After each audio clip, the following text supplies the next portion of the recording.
Today we're going to find out how this year's March Madness will go down according to NBA 2K25. I'll be hosting the tournament inside the game, including all 68 teams featuring at least 8 top players from every team. There were some rosters made on 2K before I started this, featuring about 40 teams that are featured in this year's tournament. I had to fill in the rest, but still I want to give a huge thanks to the roster creators, Professor 2K Tweets and Presidential. I couldn't have done it without them. Now there's a lot of movie magic that went into making this simulation format possible, but I'll save the bulk of that speech for the video description if anyone's interested.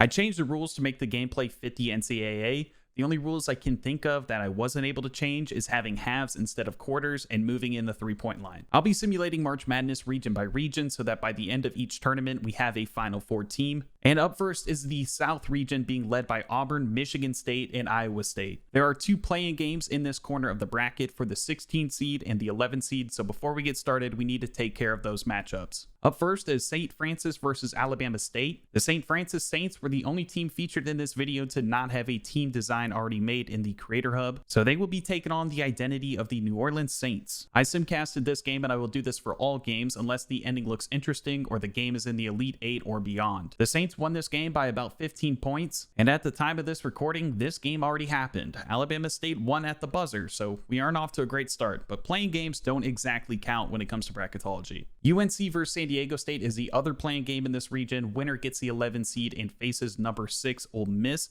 in the round of 64. This game started off going back and forth, but late in the fourth, UNC pulled away by about 10 points. After some trial and error, I finally got this bracket looking about right. The 1 through 16 playoff ranking system was bugged, so I had to work around it. Instead, they're seeded 1 through 8 in 2 conferences, but all the matchups are exactly as they should be. I'll still be referring to teams as their March Madness seed / ranking, not their 2K ranking. So I apologize for any confusion that creates. Up first, we have the play-in winners, 11th ranked UNC taking on 6th ranked Ole Miss. This was a close matchup, so I spectated the ending. With 40 seconds left, Ole Miss extended their lead to 3 with a layup. Out of the timeout, UNC gave the ball to Cadeau, who just barrels his way into the paint for 2. Ole Miss wasted enough time to cut it down to 10 seconds, but their plan was to go for the kill. They missed. UNC gets the ball and calls timeout. And out of the break, UNC goes back to their bread and butter. Cadeau gets to the basket and is fouled with 3 seconds to go. He hits both to give UNC the 1-point lead. Ole Miss has plenty of time to take it back, but 2K sucks at sideline out of bounds plays. That guy still almost made that, but 11 UNC will be moving on to the next round, being led by Cadeau, who had 24 and 8. Up next, we have 7 seed Marquette facing 10 seed New Mexico. New Mexico had as large as a 13-point lead in this one, but Marquette took it back in the 4th. Marquette also has Cam Jones, who is one of the highest rated players on the roster. He moved their lead up to 4 around the 1-minute mark. New Mexico responded with a couple god-awful shot attempts, and Marquette is moving on. 5 Michigan versus 12 UC San Diego was a lot closer than expected, but Michigan had a 4-point lead in the last 2 minutes. This game had a chance of going to the wire, but Gailey shut that down by hitting a wide open 3 to extend their lead to 7 with 34 seconds left. Number 8 Louisville versus 9 Creighton is a brutal matchup, and we get another close game because of that. I swear I don't plan on hopping into every game, but every matchup so far has been worth looking into. It's a 1-point game, but Smith gets the very slow Kalkbrenner guarding him up top, so he goes by him and extends Louisville's lead to 3. Creighton had a few chances to come back, but it all boiled down to this one, where this guy just forces his way into the paint for a bad 2-pointer while down 3. Louisville wins. Next up is 3rd-seeded Iowa State facing 14th-seed Lipscomb. Iowa State is without their star player Keyshawn Gilbert, who is an 85 overall, but they are still a very solid-looking team, especially compared to Lipscomb. But hold your horses, Lipscomb is about to pull off the upset. There were some lead changes, but with 1 minute and 11 seconds, they are up 6. And Iowa State, what are you guys doing? Jones is out here trying to make that one shining moment video, and he throws up the worst shot I have ever seen in the clutch. Bro didn't even get fouled. He just lost his balance midair and tossed that shit away. And that sealed their fate. We have our first major upset so far with 14 seed Lipscomb taking down number 3 Iowa State. We had some more one-sided outcomes after this. Number 2 Michigan State went on to beat number 15 Bryant by 20 points. Number 4 Texas A&M beats number 13 Yale by 14. Then the last game of the first round is number 1 Auburn versus number 16 St. Francis. And it's kind of looking like Auburn is about to go down already. But the very first play I see, the Auburn center just posterizes and molesterizes one of the Saints. Auburn gets a stop, and on the next trip down, they get sent to the free throw line and make both to tie the game. Auburn looks gigantic next to these guys. They can't get any good looks, but it doesn't matter. St. Francis takes back a 2-point lead. Auburn has every advantage in the world against this team, but they are struggling a bit. Jahni Broome saved them on this possession with 2 offensive rebounds, and at the end of it, they hit a mid-range jump shot to tie the game. Francis gets a look, not a good look, but that is off, and this game is going to overtime. And in overtime, Auburn was just too good for them. Moving on to the second round, up first we have number 5 Michigan versus number 4 Texas A&M. Michigan has one of the best front courts in the country. However, Texas A&M is one of the most athletic teams in the country. It's an interesting matchup. But Michigan did not keep this one close or interesting. They won by 13 points and are moving on to the Sweet 16. Next up, we have the underdogs of the region with 13 seed Lipscomb facing 11 seed UNC. It wasn't a blowout, but it was a mismatch. UNC won by 8 points without much resistance. Number 8 Louisville would be trying to take down the top dog Auburn after Auburn barely made it out of the first round. Louisville doesn't match up too well with them by overall, but it did not matter. Louisville blew them out by 17 points. And for the last game of the round in this region, number 7 Marquette faces number 2 Michigan State. Michigan State came out hot, took an early lead, and never gave it back. Michigan State won 66-61. Moving on to the Sweet 16, on one side we have number 5 Michigan facing number 8 Louisville, and on the other side we have number 2 Michigan State facing number 11 UNC.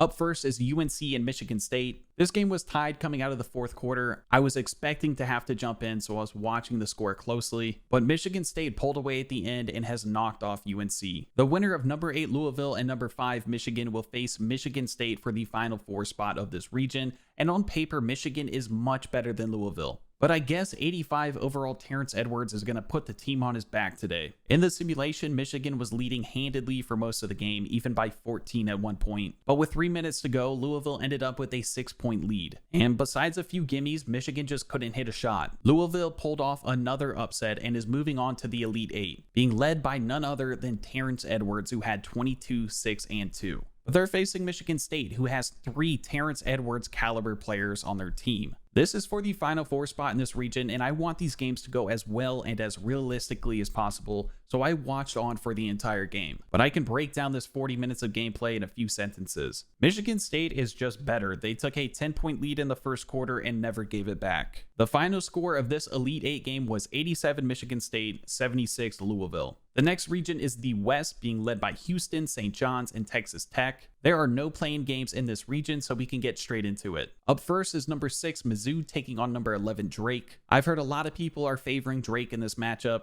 On this roster, their star Bennett Sturts is one of the highest rated players, currently at 86 overall. In the game, Drake was going back and forth with Mizzou in the first half, but in the second, it was all Mizzou. They won by 17 and held Sturts to 14. 7 Kansas and 10 Arkansas is a matchup I hate. I don't want to see either team advance. They're just a disappointment for how much talent they have. But sadly, one of them gets to advance, and that would be number 7 Kansas winning by 10, being led by Hunter Dickinson's 23-7. Number 12 Colorado State is a team a lot of people are picking over number 5 Memphis, and a lot of that is due to their star player Dominique Clifford. Memphis was up by 15 in the first and should have blown them out, but instead Colorado State was leading by 3 with 2 minutes left. But in back-to-back plays, Memphis had an easy path to the rim and they took the 1-point lead. Colorado State could go to their star player, but 2K prefers just letting the point guard cook, which is going to work out for them here. With 40 seconds left and a 1-point lead, Colorado State calls for this Rudy Gobert-ass play. It's off, but Clifford comes in for the big rebound just to immediately turn it over. Memphis goes inside again and gets the easy go-ahead bucket with 28 seconds left. But this Colorado State point guard tells everyone to get out of the way and let him cook once again. Memphis uses their last timeout. They are down 2. They have been dominating inside, but they have to kick it out for a game-winning 3, and it is off. Colorado State completes the upset. Next up is 8 UConn versus 9 Oklahoma. Neither team is too impressive on paper. Oklahoma has a lead for most of the second half, but at the very end, UConn comes back, and I enter into this 1-point game with less than 2 minutes to go. UConn gets a stop. They give it to their white boy star McNeely, who hits the floater, but on the other end, he fouls a shooter, which gives Oklahoma the lead back. Out of the timeout, Diarra is wide open in the corner, and he hits the 3 to give UConn the 2-point lead. Here, Oklahoma's play blows up. They have to give it to their big late in the shot clock, who has no bag. He misses the close one. Oklahoma has to foul. UConn goes 1 for 2, and Oklahoma still has a chance of tying. They go to the corner. DR is running himself into a screen, so that's open, and that's good. It is all tied up. But UConn still has enough time for a good shot, but it is off. Heading into overtime, McNeely put this game away with a dime to Johnson for the 4-point lead, and UConn will be winning this one in OT by 8 points, being led by McNeely 17, 7, and 7.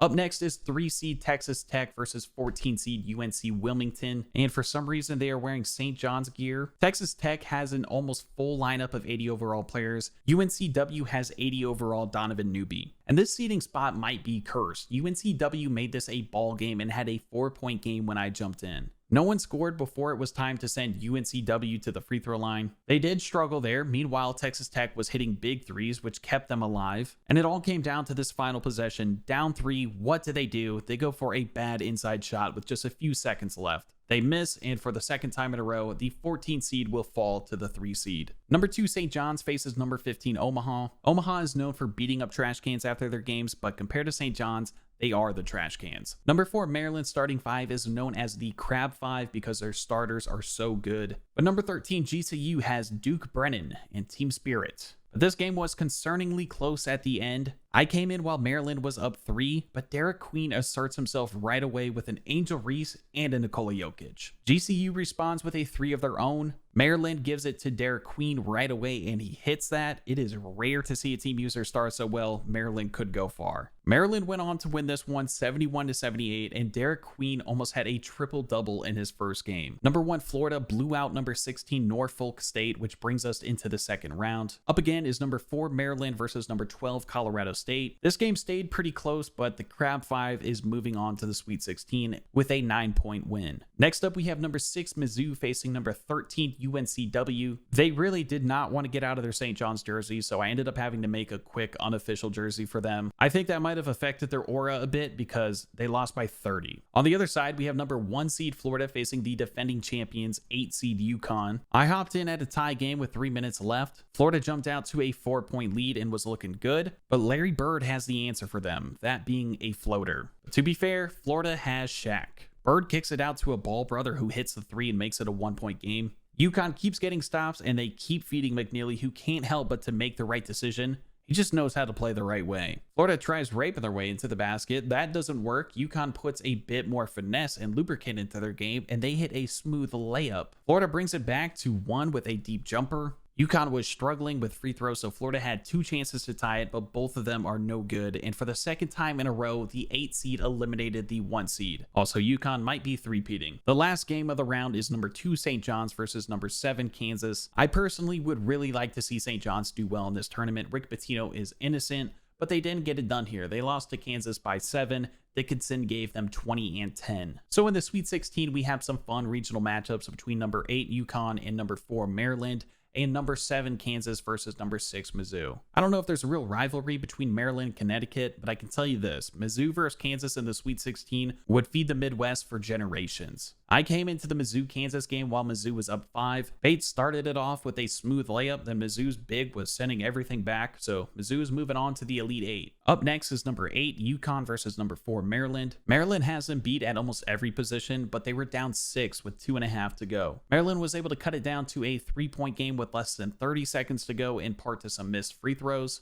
Out of the break, they go straight to Derek Queen, who gets his own miss and the putback. UConn wants to see the Crab 5 go far too. They keep missing free throws. Derek Queen has a ball up top. He's taking screens as the center. He didn't have to go too deep into his bag. He hit the step through, and the shot is good at the buzzer. They are heading to overtime. In overtime, Maryland took the lead after some crazy ball movement, but Larry Bird has the ultimate whistle. Derek Queen doesn't need a whistle. He moves his man out of the way and scores. McNeely is ready for a shootout. He gets past his defender and makes a layup for the lead. Maryland really has the best game plan. They give it to Queen. He cooks and dunks. McNeely had 2 chances to take the lead back, but he misses some close ones. But other Maryland players keep missing too. With 30 seconds left, they give it to Queen on the block, and what can't this man do? He hits the fadeaway and Maryland is up 3 with 25 seconds left. Out of the break, UConn misses, they start fouling, they send Rice to the line who goes 2 for 2. Out of the next break, Maryland leaves McNeely open for the 3 and it's back to a 2-point game. Rice is back at the line but he misses both shots. Caravan gets the board, he goes to McNeely and he pulls up for the game winner and it is good. McNeely is not human.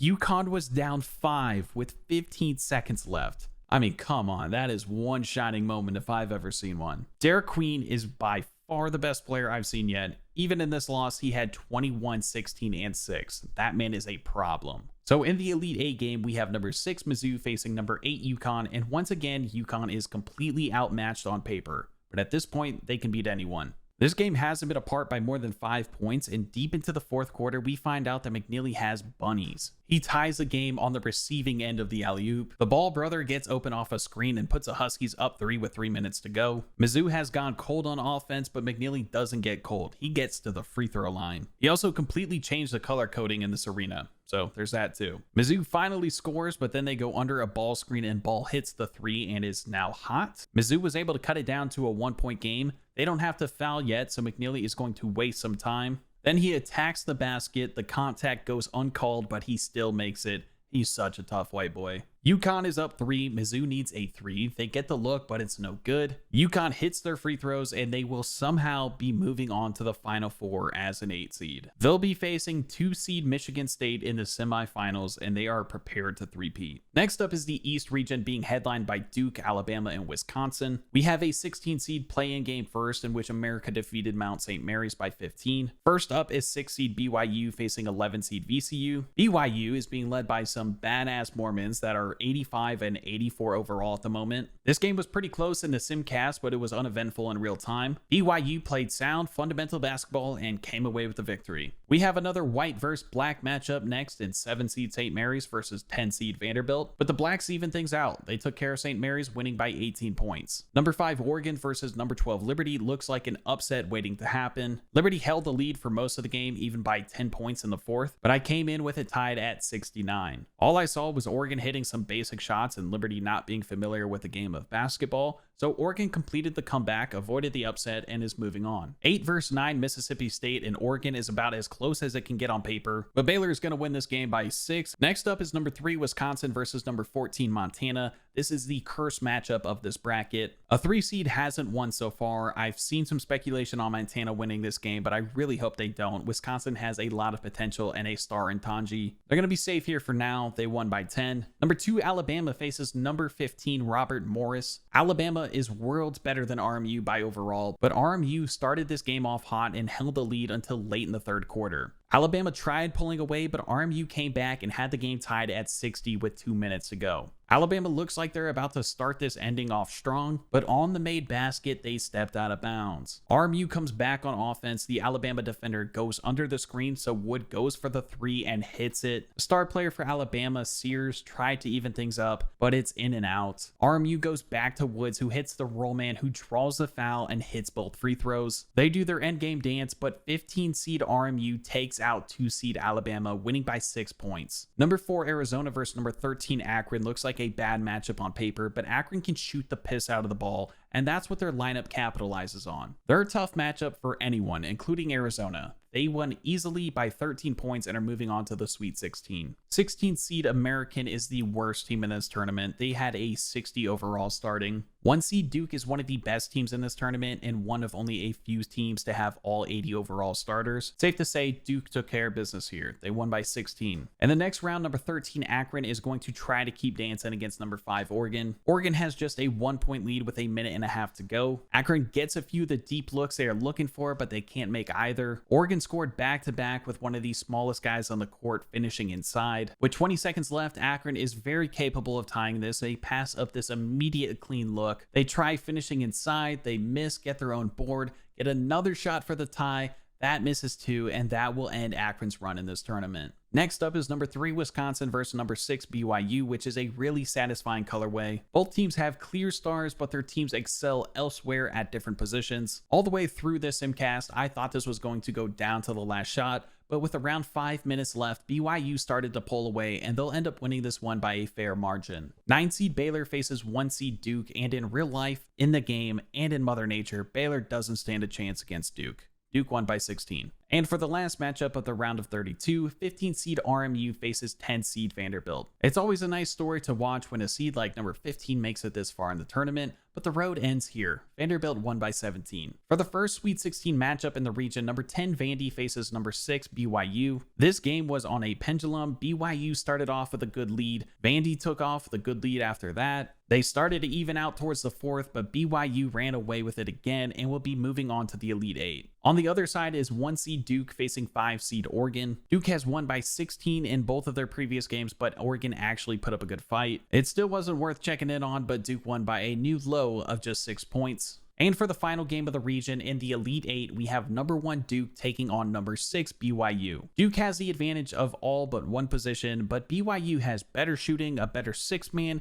and Joseph Smith. Yet they needed a bit more than that. Duke won by 21. Cooper Flagg had a near triple-double with 24, 13, and 8, and Knipple had a nice game with 16 and 7. Meanwhile, Maluak held it down inside with 8 and 13. They're just going to be a tough team to beat in the game and in real life. And for the last region, the Midwest, we are going to get this started with an 11 seed play-in game, which should be happening later today if I get this video out in time. Texas will be taking on Xavier. Xavier is a much more well-rounded team, but Texas has Trey Johnson. This game came down to a game-tying possession where Xavier gave it to their big and let him cook, but cook like Indian street food. Texas won this one and is moving on to the tournament. It seems like I have really pushed 2K to its limits this week. They are really struggling with keeping the jerseys from being mixed up. But this game wasn't close, so I didn't have to witness a wardrobe disaster going on behind the scenes. Number 6 Illinois beat 11 Texas by 16. Up next, we have 10 seed Utah State taking on 7 seed UCLA. I really like Utah State's chances at winning this one, but who cares what I think? UCLA won by 10. Number 12 McNeese is another big underdog that people like against their opponent, number 5 Clemson. I think it could happen. I don't think it will. 2K doesn't think they stand a chance. They lost by maybe the biggest point differential so far. Number 8 Gonzaga versus number 9 Georgia isn't that interesting to me. I really hope Gonzaga beats Georgia so Houston will have an early challenge next round. And we're going to get another not so close game here. Gonzaga won by 12. The 3 and 14 seed curse has been broken in the last region, but it might be back on. As bad as Troy looks, Kentucky is without their star player in this tournament. This region hasn't felt very upsetty so far, but that's because they're saving it all for this one. Troy was taking Kentucky behind the woodshed for most of this game. I went in while they were up 5 just to see how they looked, and I can't say they looked great, but the important thing is that Kentucky didn't look great either. Troy held on to their lead and won by 7 points, and in this simulation, the 14th seed beat the 3 seed 3 out of 4 times. Number 2 Tennessee took on one of the worst rated teams in the game in 15 seed Wofford. This game was way closer than it should have been, but it was never too competitive. Tennessee is moving on. Number 13 High Point versus number 3 Purdue shouldn't be a close game. I've heard more about High Point's arena quality more than their player quality. However, this is Purdue we're talking about. They're known to choke. And choking they were. They were down by 18 points in the second half. Purdue had a run where they held High Point scoreless for about 7 minutes, but still, High Point won by 7 points, possibly due to them wearing the wrong jerseys. Maybe it just boils down to Purdue being Purdue. 1 seed Houston was about to top Purdue's fine work. Against 16 seed SIUE, they were trailing with less than 2 minutes to go. But after hopping into the game, they got an offensive board and capitalized on it with a 3-pointer. Sui equalized the game, but Houston's point guard got to the basket, had some fun, and scored 2. Sui then missed a contested layup, missed a contested 3, and that was that. Houston survived by 4 points. In the next round, I forced High Point into wearing some jerseys with their own logo on it. As a 13 seed, they were facing 5 seed Clemson. Their starting 5 is 32 overalls worse than Clemson's, but it didn't matter. They took care of these kittens and beat them by 14, moving them on to the Sweet 16 as a true Cinderella team. In this game, they were led by Jocelyn Bodo, who had 24 and 9 as a 75 overall. We'll see how that holds up for them. Next up is another Cinderella team. 14 seed Troy faces 6 seed Illinois, but shit was not sweet around these parts. Illinois beat them by 8.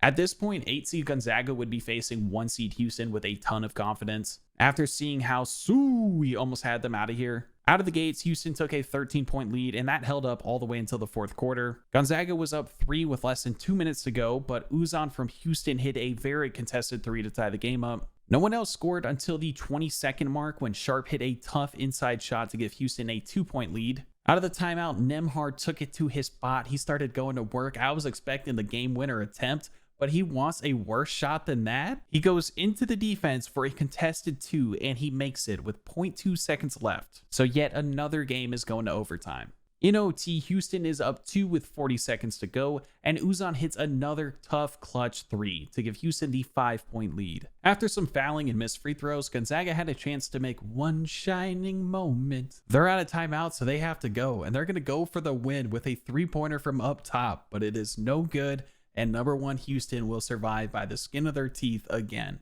And for the last round of 32 game in this video, we have 2 seed Tennessee facing 7 seed UCLA. There were a couple lead changes in this game, but Tennessee really pulled away in the fourth quarter and won this one by 14. In the first Sweet 16 matchup, we have the Battle of the Orange. 2 seed Tennessee faces 6 seed Illinois. Just by looking at these teams, this should be a close game, but that did not hold up in the simcast. Tennessee won by 25 points. 1 seed Houston faces 13 seed High Point. Houston's starting 5 is 33 overalls better, but Houston is tired of playing basketball. They want to go home. They really tried their best too. High Point was up 13 points in the first quarter against them, but Houston accidentally came back and took the lead in the fourth. I jumped in with 3 minutes left while the game was tied, and Houston just turned it on as soon as I started watching. And I swear the simulation outcomes are more genuine when you actually watch the game rather than just hit simulate. So if they are only good while I'm watching, it shouldn't be a problem as long as they win this game, because I'll be watching every full game from here on out as we're about to enter the Final Four. And Houston ended up easily winning this one. They went on a 10-0 run from the moment I came in here and started watching them. For the first time so far, we have the 1 and 2 seed facing off in the Elite 8 game, and the overall matchup can't get much closer. But Tennessee has the best player on the court in Chaz Lanier. Houston took the lead at the start of the game, lost it at the end of the first quarter, and was struggling to get it back past that. But with 3.5 minutes to go and down 7, they started a run. The big man got his own miss and brought it to 5. Meshack helped them out by missing 3 threes in 1 possession.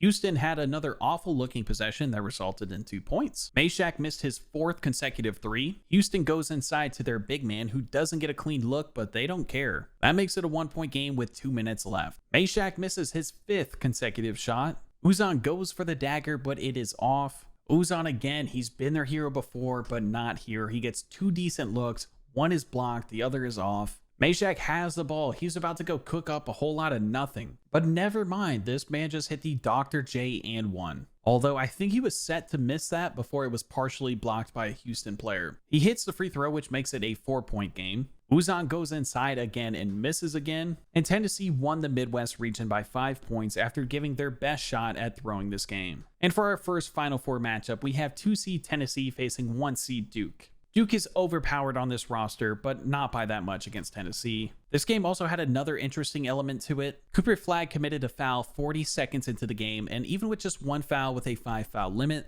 they already took him out. But Duke is good enough to do it even without him. Some other guys stepped up while he was gone, especially Maluak, who held it down on both ends of the court, and we even had a peak one shining moment clip. Cooper came back into the game in the second quarter, but fouled just a minute into it and is going to go back onto the bench. If this theme continues, it could really help Tennessee. But Maluak is still saving this fine establishment. At the half, he has 8 points, 12 rebounds, and 2 blocks. Cooper Flagg has only played 2 minutes and only has 2 points to his name. And even after all that nonsense, Duke is still leading by 15, which is concerning. And after Cooper Flagg actually got to play basketball, that lead ballooned to 20 and ended with a 13-point victory for Duke, sending them to the national championship. And in the other game, we have none other than number 2 Michigan State facing number 8 UConn. Michigan State is better at every position besides the 1 overall at center, but Michigan State doesn't have Liam McNeely, so that should even things out. Michigan State started this game off strongly with a 5-point lead, but all they did was wake the beast. I don't know what it is about this guy that makes him so good. He's not the best shooter in the world. He's not athletic, yet he gets to the basket whenever he wants. He's just not good at missing. White dudes are just really good at college basketball. And after this run, Connecticut had themselves a lead that would last them until the rest of this game. Michigan State made a good effort in the fourth quarter that brought them within 4, but it was never a one-possession game. And UConn will be advancing to the national championship after beating Michigan State 91-75. So in the national championship, we have 2 of the most hated teams in the country. On one end, you have the heavily favored, historically great, best recruiting class, 1 seed Duke Blue Devils. On the other side, you have the 2-time defending champs that would be on the brink of weasel penciling out a third championship in a row after a terrible season and their coach turning down the Lakers job. People would tune into this game to see some Kevin Ware scenarios and or to see the team they hate more lose. To start this game off, UConn hit a really tough transition 3 to give them an early lead. McNeely and Flagg had a few moments where they were going back and forth. I was hoping to see this continue, but the Blue Devils are just so good. Off of pure talent, they were starting to have their way with UConn in the first half. Cooper was cooking while not fouling, and Maluach was doing his thing all over the place. But surprisingly, UConn was hanging around. In the second half, they even had a little run in them, which gave them a lead as large as 3. But in my opinion, they just did not play McNeely enough to give themselves a chance, even though he's set to receive the most minutes on the team. Maluach was having his best game of the tournament, and with this snatch block, all the momentum UConn had went out the window. Duke just entered their flow state, Cooper was having solid moments, and on top of that, they have a beefy Austin Reeves giving you some clean buckets. When they eventually put McNeely back in the game with 5 minutes to go, he had some highlights, and he definitely deserves to be considered the player of the tournament, but it's not going to be enough.